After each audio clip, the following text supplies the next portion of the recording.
So guys, if you're wondering why your images aren't sharp when you're out in the field for some wildlife photography, check out my latest video here on a few tips that might just help you out.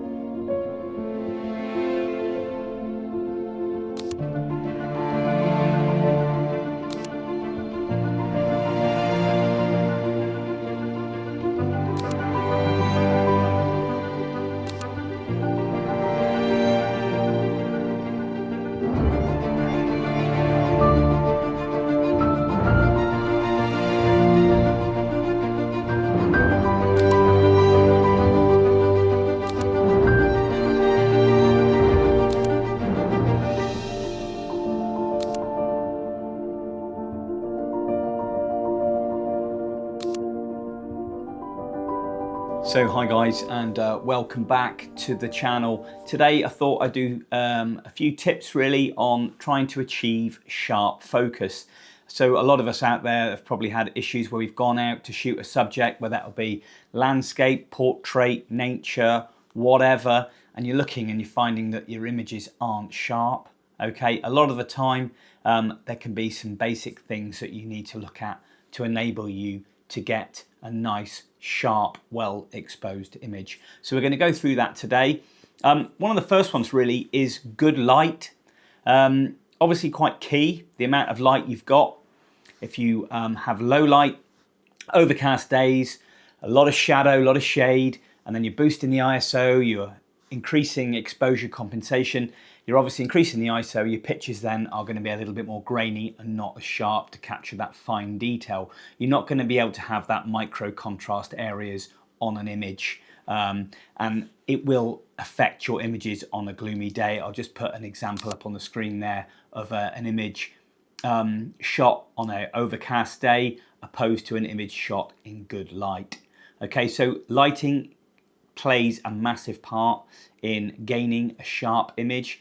Also days where they're too bright, so the heat of the day, that can cause issues as well. It can wash a lot of that detail out, very, very bright, and you just don't get that fine detail. The best times really are first thing in the morning, so golden hours, first thing in the morning, and evening light when it's less harsh and it's a lot easier, and then to capture that lovely sharpness within your subject. So that's one thing to bear in mind. Always see if you can shoot early in the morning as the sun's coming up and it's not so harsh, and obviously in the evening. And try not to shoot too much on overcast days. Can be a bit of an issue, granted, but there are ways you can combat that by increasing that exposure compensation as well there, to allow your images then to bring out that detail in the shadow areas. You obviously, as I said, as soon as you introduce that ISO noise, that then becomes a bit of an issue there as well, because your images will be that little bit more grainy, but you could replace and you could rectify that in post-processing. So that's something to bear in mind, guys, as well. The light, it does play a massive part. I can go out and shoot on an early morning with beautiful light, get some amazing images, go out the following morning on an overcast day, not so good. Okay, so just bear that in mind. Light and the best light plays a great part in making sure that you are getting a nice sharp image. So guys, we want to talk about noise. Noise in an image. So you're shooting, it would be great to be able to shoot as low as 25 to 50 to 100 ISO. The lower the ISO number, the better quality the image will be. As soon as you start increasing that ISO range above 3,200 and above 12,800, etc., 204,800 or whatever, you really start to introduce a lot of digital noise on your image. If you look closely, 100%, you can see it's very, very pixelated and very boxy. And the detail areas there, the fine detail of feather detail in the eye, you find that it definitely does degrade somewhat. So you want to be shooting at a nice ISO. I usually like to stick with my camera, Canon R3. I can shoot quite comfortably up to 6,400 and beyond and still retain a pretty good image, but I always try and strive for the lowest possible ISO I can. So bear that in mind. Good light, early morning, a good low ISO, but obviously maintaining a good shutter speed so you can capture your subject nice and sharp. And we'll go on to that now, guys. So the next one would be shutter speed. So shutter speed is vitally important for a wildlife photographer. For me, taking pictures of static subjects that aren't moving, you don't need such a fast shutter speed, okay? But if you want to create some motion blur in an image, be a bit more creative, you can slow things right down. You can track and pan a bird in flight as it's going, and you can retain a nice focus point on the bird. The wings are moving faster, you can get wing movement, and you can get the actual bird's head and eye in relatively good sharp focus. Creates a nice sense of movement. But ordinarily, most of the time, you want to be having your shutter speed set quite high for fast action.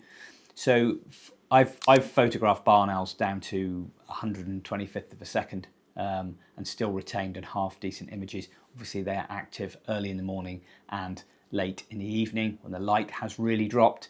So you want a good fast shutter speed. There's no point in really saying today what the golden shutter speed is, because there isn't really one. It's dependent on the situation you're in with the subject you've got. Birds in flight, you really want a fast shutter speed. Kestrel hovering in a meadow, I set my shutter speed 1/2500th of a second and up to 3000th of a second and more, just to retain that sharp focus, okay? But panning birds in flight, you really want to, anything with subject movement, you want to make sure that you capture that freeze frame action. Okay, so I've just put some examples on the screen for you there of me capturing a bird in flight coming towards me and what settings I used. Okay, for larger things like mammals, quite static, fur movements going, you still want a relatively good shutter speed to capture that, because you've got a sharp image of a bird or mammal, and then you've got hair and fur and feather movement. It's just, it blurs it all out. So you want to make sure you still got a good shutter speed to capture that. We'll also put some images on as well of some images I've taken where I've actually slowed things right down. So a static bird on a branch, a nice picture of a aracari in Costa Rica with the raindrops coming. That was shot, I think, as low as 1/60th of a second, maybe lower. And also dipper on a river, cotton candy effect of the water. You can slow that right down. Dippers naturally dip, so when they do dip and you're shooting a low shutter speed, that will then blur. So you want to catch it between the dips. So it's a case of having a very low shutter speed, maybe quite a good f-stop. You're shooting quite low ISO, hopefully at that time, and just fire off that shutter and catch it within the dips, okay? But the aracari is especially nice with the raindrops, creating motion blur as the rain's coming down, and obviously the cotton candy effect with the dipper in the water. So shutter speed is vital. Fast shutter speed for fast action, and you can slow the shutter speed down for panning birds in flight, water movement, rain, even wind in trees, things like that. You can create quite nice effects. It's basically just play around and have a little bit of trial and error and work out which is best for you. You'll find a happy medium. But when I'm out shooting birds in flight, birds of prey, moving across a meadow, I'm shooting quite a fast shutter speed. And if I have to bump that ISO up, so be it. I'd rather nail the image than get a soft image of a bird all blurred hunting through the meadow. So that's something to bear in mind, guys. So you've got your light, you've got the noise, and you've got your shutter speed. So the next one, guys, is focus. Focus is vital. Just make sure at the back of the camera where you've set up your camera, and you've got a dioptric adjuster, which is the little knurled thing there up the side of the camera. And make sure as you put that up, you're focusing, and you make sure that whatever focus area you have inside is sharp to your eye. If you turn it, it will blur. You want to get that nice and sharp. So that's all set and done. But you want to make sure that you've got a good active focus. So a lot of cameras will have one shot where it will focus on a static subject. It'll have an audible beep if it needs to, and it'll go beep, and it tells you the subject's in focus. But if that subject's moving, you can't keep going beep, beep, beep, and as soon as it moves again, it's jumped focus. So you have AI continuous, AI servo, lots and lots of other different camera manufacturers and makes, but I always have mine on AI servo. So servo is constantly tracking the subject. So when I've got my back button on the autofocus and I'm tracking that bird or on a static subject, if it's moving a little bit, preening and cleaning, feeding, I've always got that active focus working. And I keep my finger on there and I hit the shutter, and hopefully with a good depth of field, that subject's in focus. So that's something to bear in mind as well. And focus point areas, quite a big subject. You can select certain areas of your viewfinder there. So you can select area of focus. I vary mine. I've got a wheel at the front. Thankfully on the Canon lenses here, you've got a little wheel, you just turn and it changes my focus inside the frame there. And dependent on certain subjects, if I'm trying to take a picture of a bird at distance on a tree, I can select a single box, a very small square, aim it on the bird, get some good focus, and then fire away. If you've got a bird that's moving across a meadow at relatively high speed, you can get a fairly wide area as long as there's no distracting elements at the back, or make it slightly smaller depending on the size of bird. And as you're tracking that in, that square box, as long as you track that bird and you keep your finger on the back button or at the front button, depending on which one you've got enabled, and you've got that AI servo mode, constantly tracking the subject and then pressing the shutter as it's going, and you can hopefully capture a sharp shot. You have to play around with that. You can select whole frame if you want, and it will find the subject within the frame, hopefully. There you look at your menu systems and you can select focus on subject, ignoring possible obstacles, or keep locked on a subject and don't change focus. So if you're taking a picture of a bird coming across the frame and you're tracking it and another bird comes in and crosses that path and it ends up focusing on the wrong bird. Okay, so you can set your camera up and customize it accordingly, or just go for the random auto settings on your camera's autofocus system and it'll do the tracking for you. And most of the time, yes, it will work, but if you're finding you're getting out of focus shots, maybe worth playing around and just with your settings to make sure that you're happy that that actually works. It's all trial and error, guys. It's a tool, the camera, even the lower models. So you've got the beginner models, you've got the intermediate models, and then you've got the pro bodies. You know, they all have quite advanced features. You've just got to get used to your camera, get in there with the menu systems, have a go, bit of trial and error in your back garden, bird feeders, pets, cats, dogs, whatever. Just try it out on the best way you can with different shutter speeds, and you'll find that you will find a happy medium there. And when you go out into the field and you're shooting for real and you're hoping to get those shots, you nail them every time. Okay, so we touched on about good light. One thing you've got to be really careful of is atmospheric distortion. So heat haze, a massively big problem. If you're out in the heat of the day, deserts, whatever, you've naturally got that heat haze, and that can absolutely destroy your images. And I'll put an example on the screen of a coyote I took along a railway track, which was horrendous. I did it in black and white because you can see the heat haze. It's an awful image. There was so much heat haze, so much heat from coming off the stone on the track and the rails of the tracks along the railway, that it was just totally ruined. And I've lots of other shots. Heat haze is a big problem. How do you combat heat haze? Get closer to the subject, get lower down, shoot in the shade, shoot in a covered canopy where there's trees over the top. Lots of things you can to mitigate it, but it never really gets rid of it. Your images look awful.